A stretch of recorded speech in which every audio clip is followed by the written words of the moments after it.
আমাকে ছেড়ে দাও। আমি মিরপুর নামের একটা গ্রাম ছিল। সেই গ্রামে সুখে শান্তিতে এক পরিবার বাস করত। সেই গ্রামে একটা শহর থেকে মেয়ে আসতে লাগলো। হঠাৎ হঠাৎ করে মেয়েটা গাড়ি অ্যাক্সিডেন্টে মারা যায়। তখন ওই রাস্তা থেকে একটা ডাইনি বেরিয়ে এসে সে জঙ্গলের দিকে আস্তে আস্তে রওনা হলো। ছেলেটা যে এরা কোথায় কোথায় যায় না। আমি বুড়ো মানুষটা বাড়িতে কাম করবো না, গরুর খেয়াল রাখবো। গরুটা যে কোথায় গেল, যাই যে দেখি গরুটাকে পাই কিনা। বুড়িমা গরু খুঁজতে খুঁজতে গভীর এক জঙ্গলের দিকে রওনা হতে লাগলো। রওনা হতেই দেখে একটা লোক দিকে আউগিতে লাগলো। আমনে বুড়িমা, দাদা তুই এখানে কি আমার গরুটা দেখেছিস? আমি বহুক্ষণ হাঁটতে হাঁটতে চলে আসলাম এই জঙ্গলে। আমার গরুটা যে কোথায় গিয়েছে আমি বুঝতে পারতেছি না। তুমি কি দেখেছো? হ্যাঁ হ্যাঁ বুড়িমা, আমি দেখলাম একটু আগে আপনার গরু এখান দিয়ে যাইতেছে। আমি আর ভাবলাম কার বা গরু, তার জন্য আমি ধরলাম না। একটু আগে যাও, হয়তো আপনার গরুটা পেয়ে যাবেন। কেন তুমি বুড়া মানুষটা এখান দিয়ে আসতেছো? তোমার ছেলে কি করতেছে? তোমার ছেলেকে দিয়ে বেটান। ছেলেটা এই কথা বলে চলতে লাগলো। অমনি বুড়িমা চিন্তিত হয়ে বাড়ি ফেরার জন্য রওনা হলো। রুবিনা, আমি আর পারছি না। তোর বাবাকে বল গরুটা কোথায় যেন গিয়েছে, গরুটাকে খুঁজে নিয়ে আসতে বল। আমি আর পারছি না। তোর বাবাকে যেয়ে বল গরুটা খুঁজে নিয়ে আসতে। সন্ধে হয়ে গেল, এখনো আমার প্রদীপ ঘুরে আসলো না। যা যে তোর বাবাকে বল প্রদীপকে খুঁজে নিয়ে আসতে।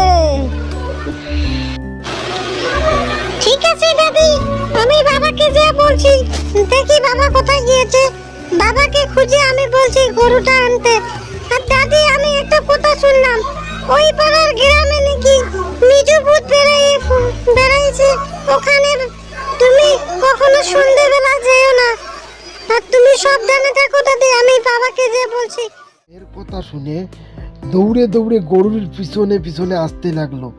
আস্তে আস্তে সে হঠাৎ এক ডাইনিকে দেখা পেল। তারপর কি বলল, এ আল্লাহ, এটা আবার কি দেখতাছি আমি? গাছের ডাল থেকে নেমে আসলো। এটা আবার ডাইনি নাকি? আমার তো গায়ের লোম সব খাড়া হয়ে গেল। এখান থেকে আমাকে কেটে পড়তে হবে। আবার পালিয়ে যাবে কোথায়? আমি তোকে হালুয়া মাংস বানিয়ে খাবো। রাহুল তখন ডাইনিকে দেখে দৌড়াতে দৌড়াতে সে নিজের গ্রামে আসতে লাগলো। তারপরের দিন রাহুল ডাইনি দেখে ভয় খেয়ে তারপর সকালের দিন সবাইকে বলতে লাগলো মিরপুর বন জঙ্গলের কথা, যে ওই জঙ্গলে বিরাট এক ডাইনি বসবাস করে। ওইখানে কোনো ছেলে মেয়ে যাতে ওই জঙ্গলের দিকে যাইতে না পারে। এই কথা বলতেই একটা ছেলে যাইতে লাগলো। আমাকে ছেড়ে দাও পেতনি, তুমি আমাকে ছেড়ে দাও। আমি ভুল করে তোমার রাস্তায় এসেছি, আমি আর জীবনে এই রাস্তায় যাব না। ছেড়ে দাও পেতনি, ছেড়ে দাও। তোমার যদি কিছু চাই তাহলে আমি কিছু দিতে পারি, কিন্তু তুমি আমাকে কিছু নষ্ট করো না।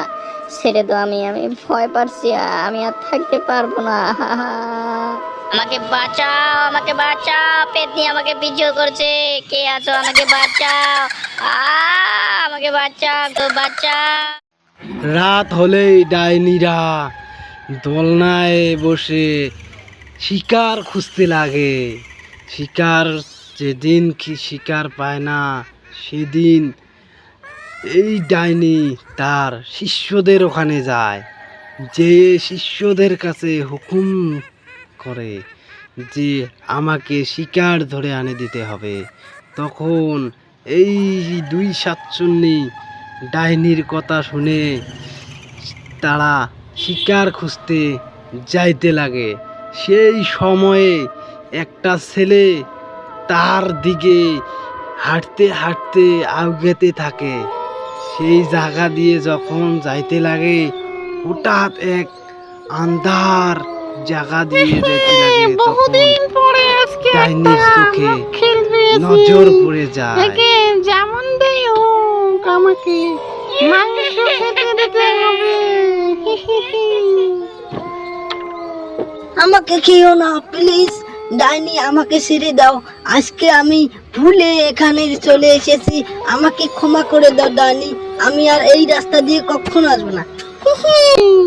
এসে যখন পড়েছিস তখন আর এই রাস্তা থেকে তুই ফিরে যেতে পারবি না। তোকে আমি আজকে ঘাড় মটকিয়ে খাবো।